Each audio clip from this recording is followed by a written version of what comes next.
Olá, bem-vindos! Hoje, dando sequência aos nossos romances de fantasia, nós vamos falar de um livro de 2017 pela autora Karen Soarelli, A Joia da Alma. E esse livro maravilhoso, ele é um romance de tormenta. E particularmente, eu recomendaria este se você quer começar com uma coisa mais leve, mais divertida, tá? A Karen, ela tem uma escrita muito fluida, muito gostosa, e você vê que isso reflete. Ela também é autora do Crônicas de Miríade. Crônicas de Miríade vai ter um vídeo sobre eles aqui no canal, é só aguardar. Mas vamos falar da Joia da Alma. A Joia da Alma, diferente do Inimigo do Mundo, ela é mais centrada entre uma pequena província entre Sambúrdia e as Montanhas Sanguinárias. A Durian. Perdoe se eu falei errado, tá? Então, este livro segue Christian, um aventureiro, mercenário, guerreiro, e o amigo dele, Ichabod, que é um Lefeu.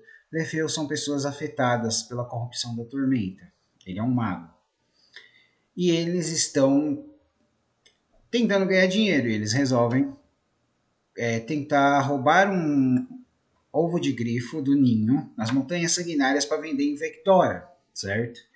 As coisas não saem muito bem, mas eles encontram uma das minhas personagens favoritas, a Oiana, uma druida de Arihana. É uma jovem garota com o totem do leopardo e um animal companheiro, que é um leopardo, o Presa Ligeira.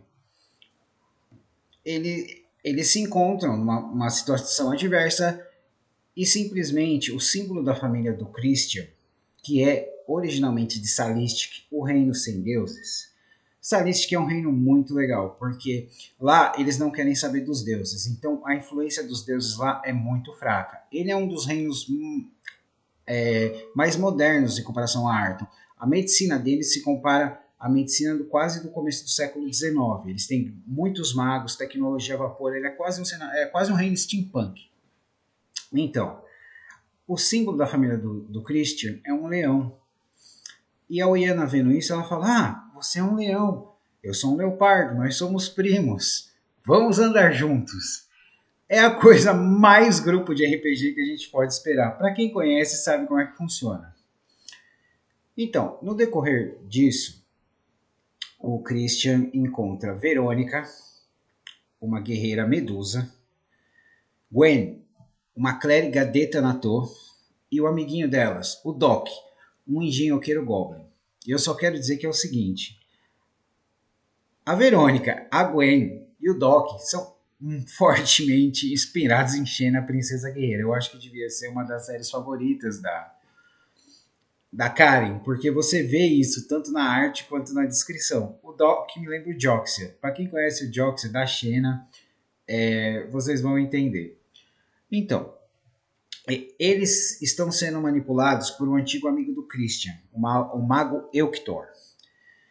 Ele era amigo de infância e, infelizmente, pelas ações dele e do Christian, uma pessoa muito querida morreu. Isso traumatizou o Christian demais. Ele passa a vida inteira lutando com esse trauma. O mago quer a Joia da Alma. A Joia da Alma foi descoberta pelo Christian. É uma pedra quintessencial, uma coisa primária, primordial, que ele quer. E no decorrer dessa aventura, nós encontramos também um minotauro, Titus. Este minotauro, ele é um paladino de Calmir, o que é uma classe muito boa para você jogar como minotauro. Porque em Tormenta, os minotauros são escravagistas. Vamos ter um vídeo sobre minotauros. Os minotauros não têm fêmeas, eles só podem se reproduzir com fêmeas de outras espécies, humanas ou elfas, tá? É uma questão de sobrevivência para a espécie, mas mesmo assim eles são muito cruéis, porque eles se acham melhores que os outros. Então, esse livro, ele é muito legal. Eu recomendo ele, eu comparo ele muito a quando você vai assistir um filme da Sessão da Tarde, ou Maze Runner, Correr ou Morrer, Os Aventureiros do Bairro Proibido. Ele é leve, sem ser bobo. Ele é gostoso. Ele tem ação, humor, drama, um pouquinho de terror, tá? E ele tem um dos exemplos, porque tem um momento em que o Christian, que você vê ele lutando, ele é um guerreiro legal, tal, tem a personalidade dele, mas em um momento ele encontra uma coisa que a gente costumava ter, que é o inimigo favorito, tá? Quando ele encontra o inimigo favorito, você percebe os bônus que alguém teria jogando RPG. E é muito legal, porque aí você vê que ele encontra o motivo do trauma dele, e aí ele vira, aí ele fica sério, aí ele luta, aí o pessoal volta perto dele e fala, oh, certo? Também nós temos a apresentação de personagens Quarin, né? Uma boa olhada na escola de médicos de Salistic. E como um pequeno grupo de aventureiros pode influenciar uma coisa grande num local pequeno, que é o que normalmente a gente tem nas nossas campanhas de RPG antes delas ficarem épicas, né? Eu só queria dizer que esse livro vale a pena. Agora nós vamos entrar no território de spoilers, certo? Como eu disse, Christian é um guerreiro, mercenário, e devido ao trauma que ele perdeu, uma pessoa que ele amava muito, uma amiga de infância, que também era amiga do Elktor, que era uma Quarin, filha do barão, ele passa a vida ganhando dinheiro e dando por uma feiticeira para pagar as memórias dele. Mas tem uma memória que nunca vai embora. A memória de quando eles viram um grifo juntos. E aí que você vê o destino com ele tentando roubar os ovos de grifo. E quando o grifo nasce um pequeno grifo que eles dão o nome de Ferrugem. E é o grifo dele, vai ser o familiar dele, né? Agora vamos falar do Icabod. O Icabod é um mago Lefeu, tá? A arma de foco dele, o objeto de foco que muitos magos têm, né, que hoje em dia normalmente é bruxo que tem, mas por ele ser um Lefeu, é uma adaga feita com a casca vermelha dele. Se alguém toca nisso, como ela é feita de material da tormenta, a pessoa sente dor, ela sente repulsa porque é uma coisa alienígena. O Icabod ele é muito interessante porque ele é um personagem que vive no limite da aceitação. Ele tem que ser, as ações dele tem que falar. E nem sempre, mesmo assim, por ele ser alguém corrompido pela tormenta, ele nasceu assim, as pessoas vão aceitar. Agora vamos falar da Oyana, que é o meu personagem favorito neste livro. Ela é uma druida de Alihanna que tem seu leopardo presa ligeira. E eles estão numa missão dada pela mestra dela. É uma side quest que fecha bem o círculo, tá? E a Oyana começa como seria um personagem, um druida. Na mesa, ela é um personagem de suporte. Ela acaba, por ela ser uma pessoa mais jovem, ela é a consciência do grupo, porque ela tem aquela visão simples, ou é ou não é, né? Aí depois nós passamos para a outra parte do grupo. Verônica, a medusa. Diferente de outras medusas, a Verônica não usa arco e flecha e não petrifica. Ela luta corpo a corpo com um gládio e um chakra, que é um disco que você joga, certo? Por isso que lembra muito a Xena, a princesa guerreira. Por ela não praticar magia, a Verônica não tem olhar petrificante. Ela tem um olhar que faz você pasmar. Você dá aquela hesitada e perde a sua iniciativa. A Gwen, ela é muito interessante, porque ela é uma clériga de Thanatos. Clérigos de Thanatos não podem mentir. Então, ela tem que sempre falar a verdade.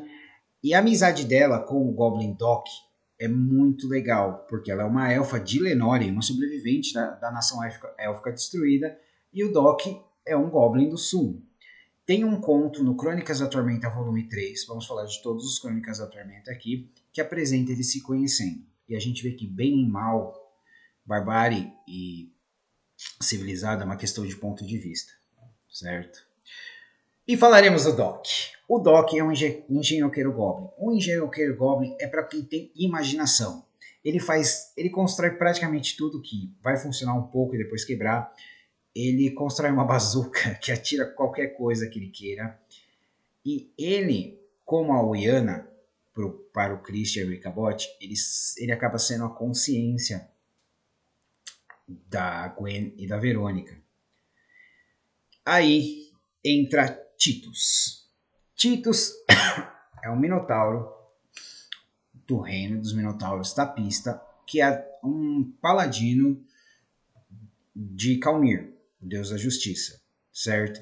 O que não é incomum, mas ele não aprova a visão do povo dele como escravagistas. Tanto que quando ele encontra a Gwen, ela surta porque ela tá presa e ela fala: não, eu sou forte, eu consigo. Eu não preciso da sua ajuda, porque os minotauros falam: o fraco deve proteger o forte, mas o forte deve proteger o fraco, mas o fraco deve prestar respeito ao forte, certo? E o Titus tem um papel pequeno, mas muito legal. Eu acho a, a introdução dele nesse livro muito boa. E ele usa uma espada enorme para o Minotauro, certo? Que é tipo o Guts do Berserk. Deem uma pesquisada. E eu acho que vocês vão notar que não tem uma ilustração do Titus aqui, porque ela não foi feita, tá? O que eu acho uma injustiça. Então, eles no começo começam como oponentes, procurando a joia da alma, certo? O barão do local onde o Christian nasceu chama ele, manda buscar ele, sequestrar ele, certo? Que ele vai atrás do mago, que quer a joia da alma. A joia está com o pai dele. A Verônica, a Gwen e o Doc foram contratadas para pegar a joia da alma do Christian. Para pegar a joia, eles precisam do Ser Dedo Duro, que é um presente que o Christian ganhou do amor da vida dele de infância, que é uma bússola igual do Jack Sparrow, tá? Você precisa de um objeto de foco lá dentro e ela te mostra a direção. Agora vamos falar um pouco do vilão, tá? O Elctor. O Elctor é um mago que ele era um escultor, ele usa sombras, ele é muito egoísta. Para ele a joia da alma é praticamente como você usa droga, sabe? Ele ficou viciado. A joia, quando qualquer pessoa manipula a joia, tá com ela na mão, ela faz você atingir seu potencial máximo. Então, por exemplo, o Ichabod pega ali um momento, então ele consegue lançar magias e ele não esquece elas. Né? O Elctor, como também é um mago, as magias dele ficam mais fortes. Mas tem uma particularidade muito legal. Se você é um cara fraco e pegar a joia, você vai estar no melhor que você poderia ser naquele momento, naquele nível, certo? Mas a joia, ela consome qualquer coisa que seja divina, certo?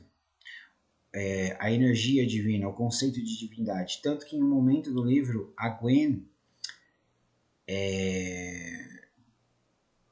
durante um ritual que o Elctor fica fazendo, a fé dela é sugada. E ela fica perdida. Porque para um clérigo sem fé, você cortou aquela ligação com o Deus, né? Mas a joia em si não faz isso. É necessário o ritual que o Elctor está fazendo. É um ritual para o vazio, certo? Em Arton, as forças primordiais antes dos 20 deuses eram o nada e o vazio. Você pode ver isso em Holy Avenger. Um mangá muito bom. Você pode encontrar no site da Jamba. Bom, esse vídeo assim prolongou demais, certo? Me perdoem por ter gaguejado, eu ainda estou me adaptando. Mas A Joia da Alma é um livro maravilhoso. A Karen escreve muito bem. Tem uma sequência que é a Deusa no Labirinto. Nós vamos falar da Deusa do Labirinto aqui, com certeza.